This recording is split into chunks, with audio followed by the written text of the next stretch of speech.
Hello, folks. It's the Bradley J. Show. We are live. Today we're with Rich Rubino, political commenter and historian. We're going to talk about the disastrous rollout for Ron DeSantis of his campaign. You saw it. Rich, what kind of impact do you think this might have on his campaign? In the long run, people are going to forget about this at some point. But just because if you look at how much, usually, generally speaking, when a candidate announces that they're going to run for president, usually they do it in their home state. Sometimes John Kerry, for example, did it in South Carolina, which was pivotal to his presidential campaign. But usually it's in their home state. You saw this with Tim Scott earlier in the week, for example. You have screaming fans, and you get out there, you give your speech. But the fact that Ron DeSantis chose Twitter as his medium is really awkward and bizarre, I think, frankly, because you don't have that enthusiasm. And then the fact that there was a faux pas in terms of Twitter itself, that it's like Right. Martin McLuhan said, the medium is the message. Now everyone's not talking about what Ron DeSantis' message is, but that there was such a failed rollout here. But as I say, this is something that I think, generally speaking, he'll be able to pick up the pieces from this in a couple of weeks from now. People will not be talking about this, but this is just simply, this potentially could be a bad omen. And Donald Trump, and to a certain extent, Joe Biden as well, certainly was never going to let him forget this. So he gambled. He gave up the usual circumstance, the Yep. pomp, the whole thing for a thing with Elon Musk, to be bound to Elon Musk and to utilize the technology. And he lost that gamble, completely lost it. He's the dog who saw the reflection in the water, saw the bone. The dog thought it was another bone, tried to get that other bone. He got no bones. He lost it all. He got nothing out of that. Yes. I do want to make a quick comment on Elon Musk. This is consistent with kind of a loser image for Musk. As far as I'm concerned, the more Musk tries to pry his way into the public eye and ear, the more of a loser he looks like. He really should stop trying to be a player and go back to being a scientist. It's kind of sad, and he brought his loserness to Ron DeSantis. And I think that, it does pile on to this notion of DeSantis being a dud. The word is dud, and his rollout was a dud. Now let's take a look at some campaign mistakes in the past, as you are a consummate political historian. Yes. Well, I mean, for me, the one that I thought of as soon as this happened was 1980, and Jerry Brown was governor of California. He'd only won 10% in New Hampshire. He was running against incumbent President Jimmy Carter and Massachusetts Senator Ted Kennedy. He was putting his electoral flag in Wisconsin. That was the state. There were a lot of college kids there, specifically in Madison. That was tailor-made for him. So Francis Ford Coppola decided they're going to do a 30-minute production where Jerry Brown was going to be on the state house lawn and was going to deliver a speech. The speech, generally speaking, was kind of languid. It was just basically a traditional Jerry Brown talking point type of a speech. But the coverage was not about Jerry Brown's speech. Instead, it was about the technology.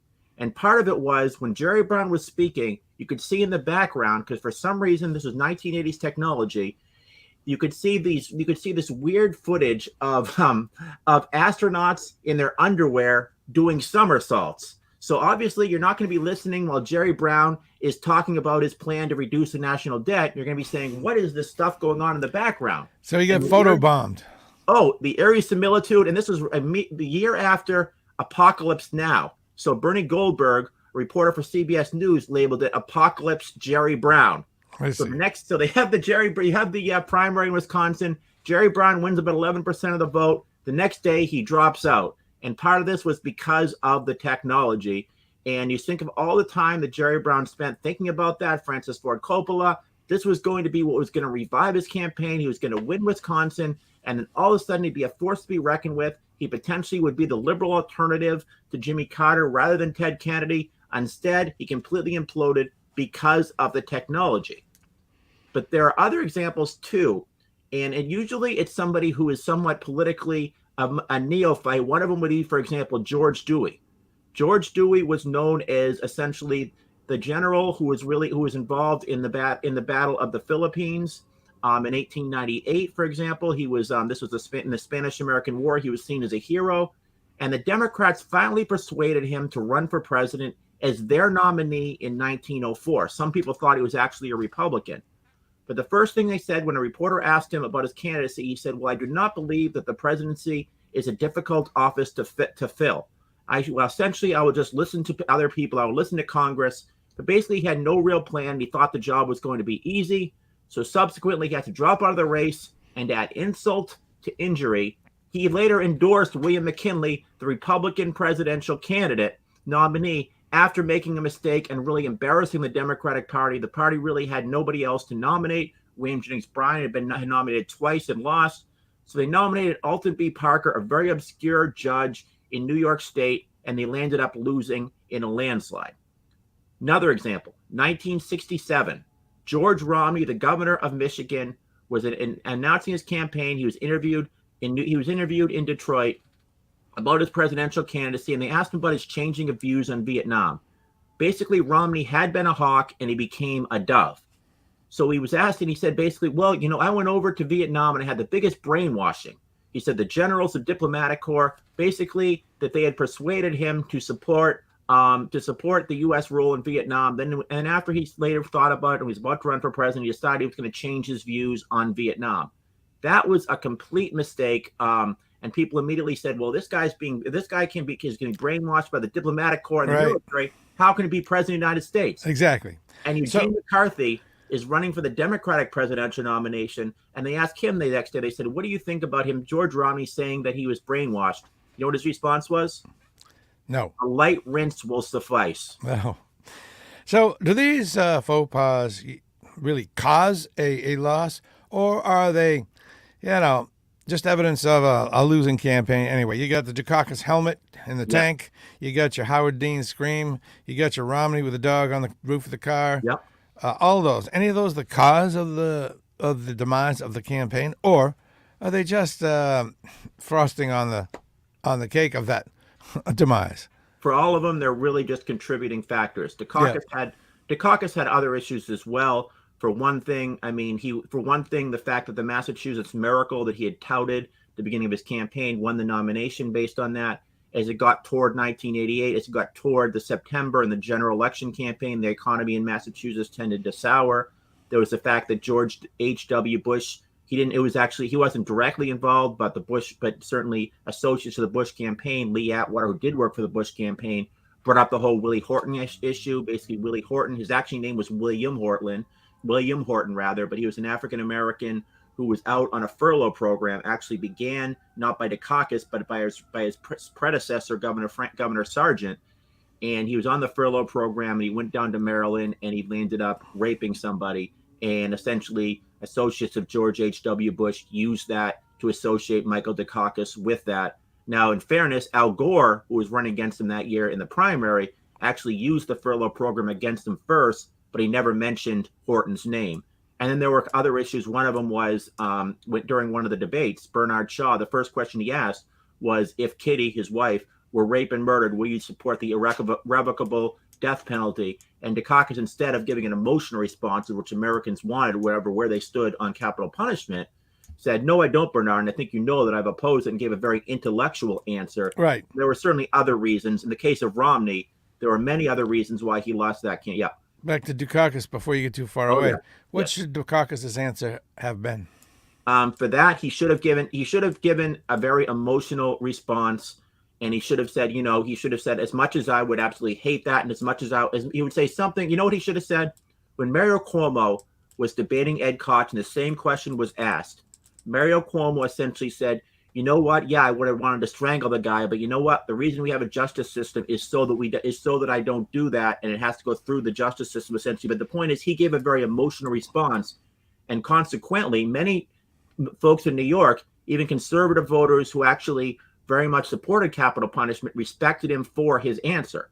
What if Dukakis had said, while it is correct that we have laws in the books that prevent me from hunting this person down and murdering them, I would have hunted them down. I support the law, but my wife has been raped and murdered.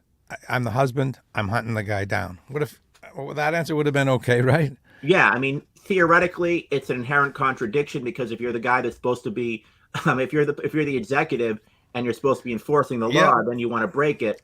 but I don't think many people would actually come out. I can't imagine the Bush campaign coming out and say, well, this is an inherent contradiction. They would instead try to ignore it, or they would essentially say, well, Governor Dukakis has opposed it in Massachusetts, and look what happened, and look at his furlough program, something to that effect. But I'd rather have that criticism than the criticism he got, which was that he was essentially almost a technocrat who just looks at this, from a very intellectual perspective. Right. As much as people try to say, let's look at stuff and let's look at this stuff without emotion. Let's look at policies in terms of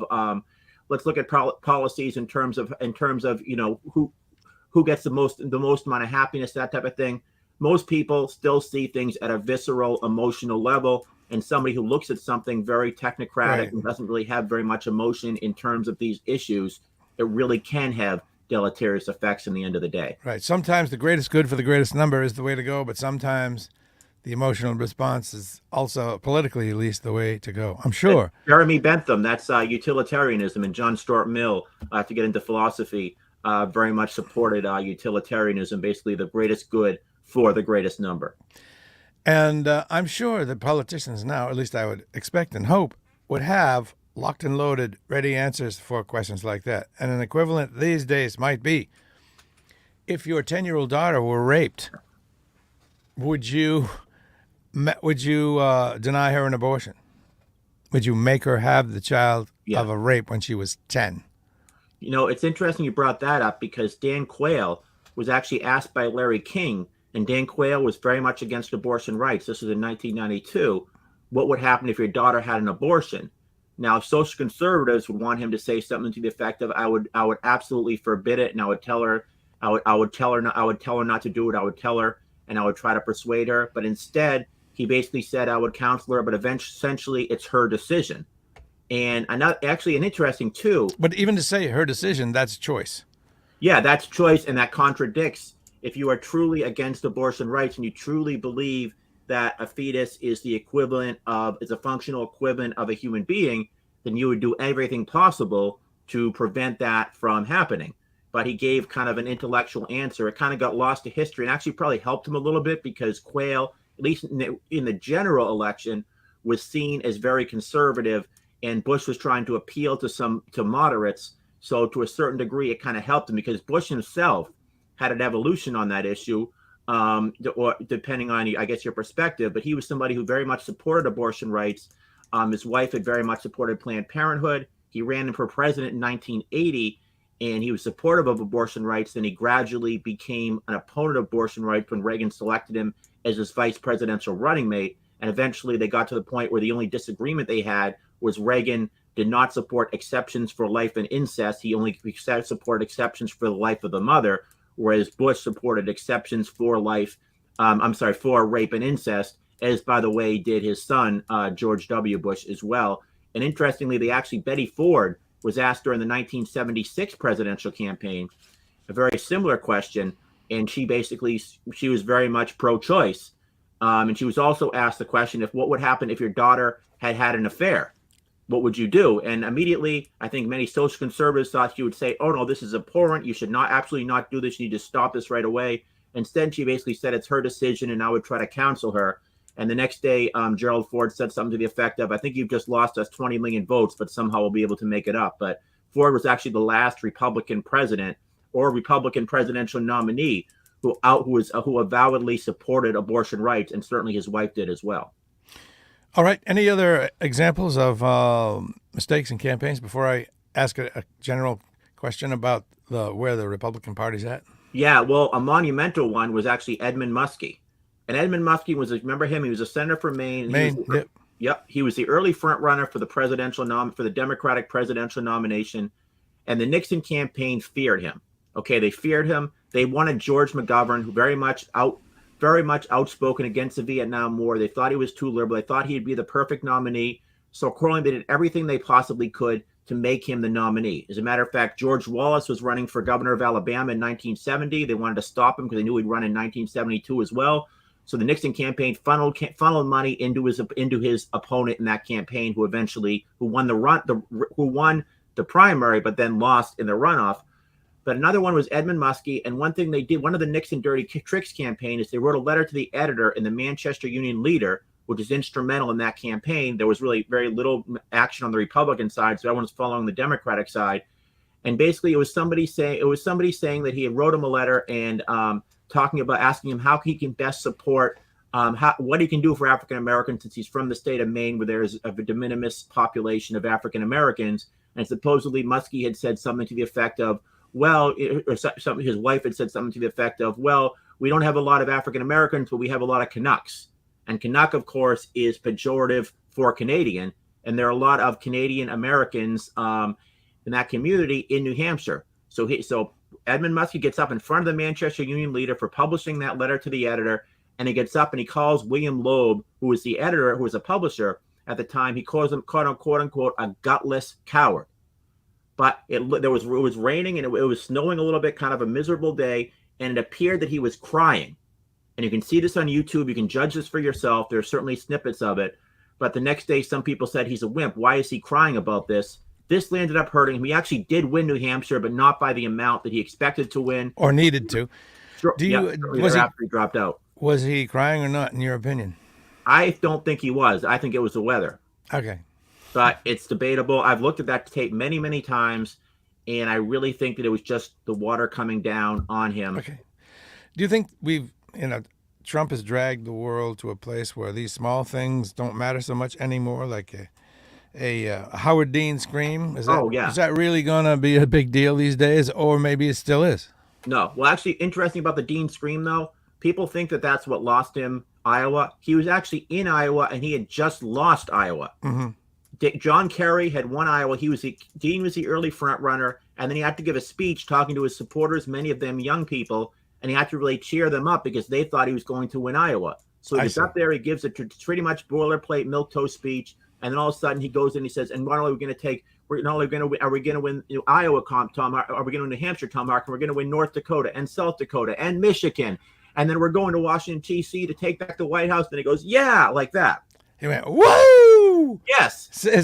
So what? Everyone. But he'd already lost Iowa in the first place, so he was now the underdog. Yeah. And he goes on to lose. I mean, he'd already lost it, so he goes on to lose New Hampshire. But no, Trump broke that. And there's always something.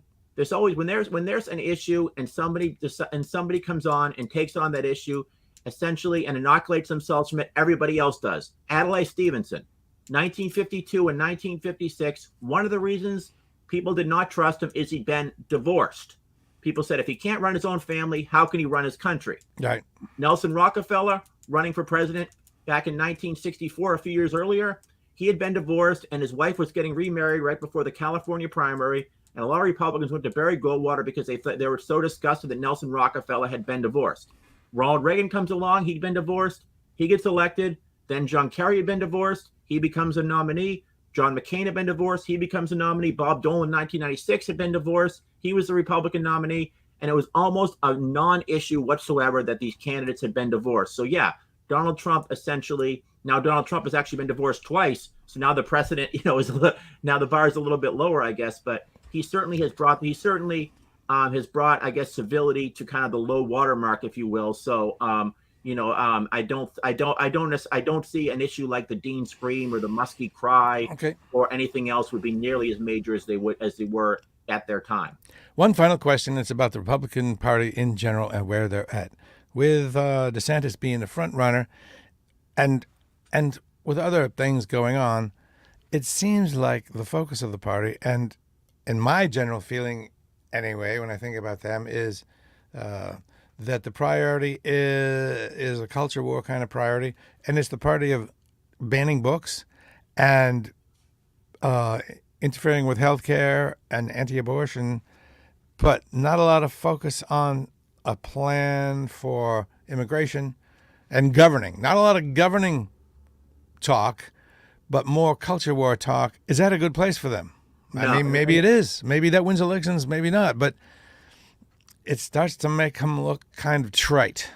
No, I don't think in the general election remember, Donald Trump has never won the popular vote, and the Republican Party, which has been focusing more on culture issues, has lost the popular vote in 7 of the last 8 presidential elections. So clearly there is a numerical problem there. They need to, politics is about adding, it's about addition, it's not about subtraction. And certainly in terms of issues like immigration, Donald Trump actually did take on immigration when he gave his speech originally in New York, going down an escalator. He talked about the issue of immigration, of illegal immigration specifically. And that was where he brought up the whole, he said they are murderers and rapists, and some of them are probably good people, something to that effect. But that actually galvanized a lot of support toward him, towards some Americans who would have been generally incredulous for kind of a New York City former independent who would give money to Pelosi and Chuck Schumer. But I think that in Ron DeSantis's case, he will be able to say that he would be able to say, I'm going to restrict illegal immigration, but I'm not going to have but without certainly the bombastic rhetoric that Donald Trump has had. I think Tim Scott, Nikki Haley, Asa Hutchinson will essentially say the same thing. The other thing, obviously, every Republican will support is essentially a tax cut. And I think that that's something that Ron DeSantis certainly will support. I think that he, in terms of the fact, and it's true, he signed a 6-week ban on abortions, as, by the way, to Doug Burgum, the governor of North Dakota, who's probably going to be a presidential candidate as well. What that does is it inoculates them for criticism in the primary that they are essentially too liberal on social issues, or that they're kind of blasé, or they're insouciant about them. They do need some support from social conservatives. But once you get into the general election, it's the old Nixon dicta. Nixon always said, you run as for Republican, you run to the right in the primary, then you run to the left or the center in the general election. And generally speaking, that's what presidential candidates do. The only exception was John McCain, who during the primaries was trying to consolidate support in 2008 amongst independents who voted in open primary states like New Hampshire. Then in the general election, he had to consolidate support with the right. So all of a sudden he's speaking before Liberty University, and he's trying to get support from folks like Pat Robertson. But generally speaking, you move to the left in the general election. But the fact that Ron DeSantis signed this, the fact that Governor Burgum signed it, that's certainly an issue that the Democrat in the general election, assuming it's Joe Biden, will make an incubus, just uses a cudgel against that person. And the fact that they actually have their signature and they actually have a record on that is something that will certainly hurt them in the general election. Most Americans, by the way, on the issue of abortion rights are generally somewhere in the center. They're not completely supportive of them, but they're not completely against them. For example, late-term abortions, most Americans are against. If you ask them for what should there be exceptions for the grievous health of the mother, obviously that number comes further down a little bit. But generally, I think that it's the vital center on that issue that usually wins. Funny you use the word cudgel, because I was winding up to use that word myself. I just wanted to point out before we go that it is my belief that the Republican Party doesn't really have any interest in solving the immigration problem. They would prefer to have that cudgel out there. If they solve the problem, they won't have that weapon to use against the left. They want the issue more than they want to solve the issue. Politically, Go ahead. Politically, yeah, that's always the case. And on the other side of that, do Democrats really want to have a plan to save Social Security, for example, for the next generation? Politically, it would probably be better for Democrats if they could use this as a cudgel against Republicans in future elections.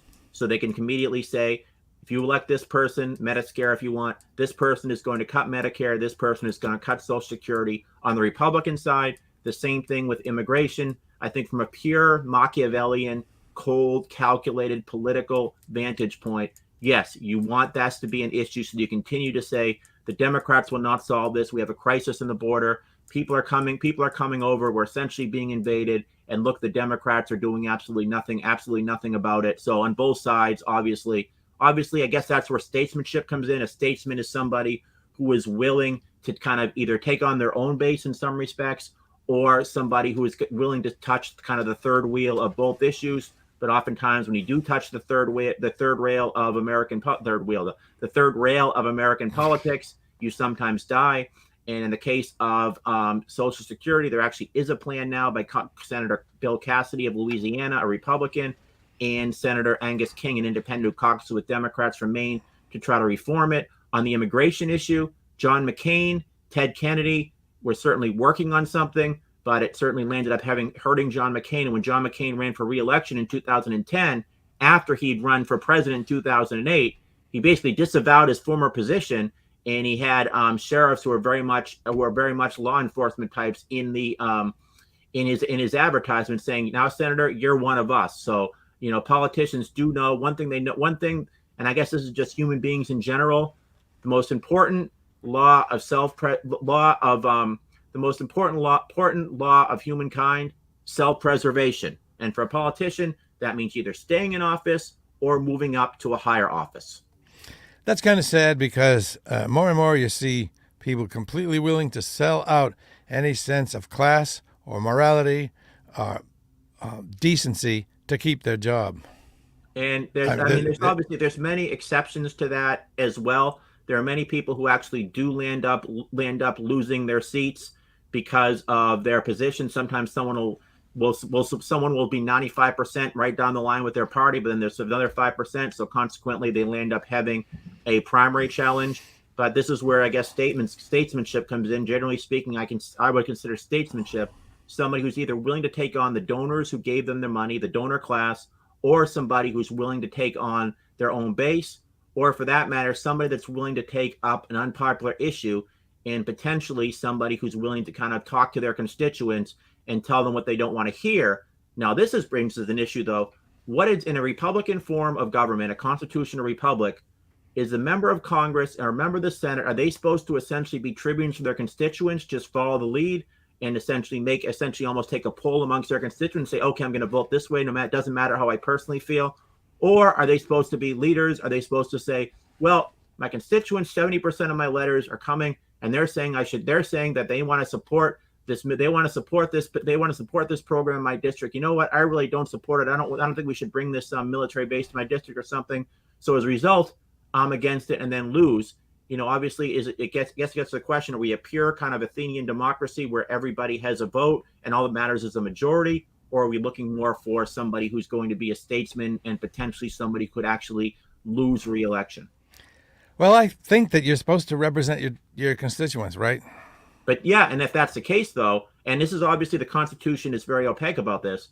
If that's the case, then does that mean you just ask for letters and say, okay, I'm going to go through the letters, and if I get 600 letters and 304 people support this, I'm going to vote this way. If the others don't, then there was actually a congressman named Tom Bevel there was a congressman from Iowa who used to do that. He would actually literally make his office into a democracy, say, no, it doesn't matter what I think. I'm essentially just going to support or oppose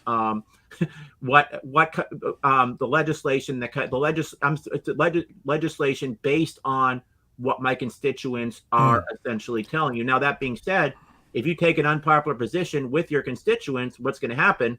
Eventually, assuming your constituents know what's going on, if it's important enough to them, then they could actually vote you out. Right. For example, if you're a congressman from Iowa and you're against the idea of ethanol subsidies, you're probably going to be in trouble. Even if you're a conservative, a fiscal conservative goes in there and says, you know what, I'm a fiscal conservative and I'm not a supporter of ethanol subsidies, but I'm going to represent an ethanol-friendly congressional district.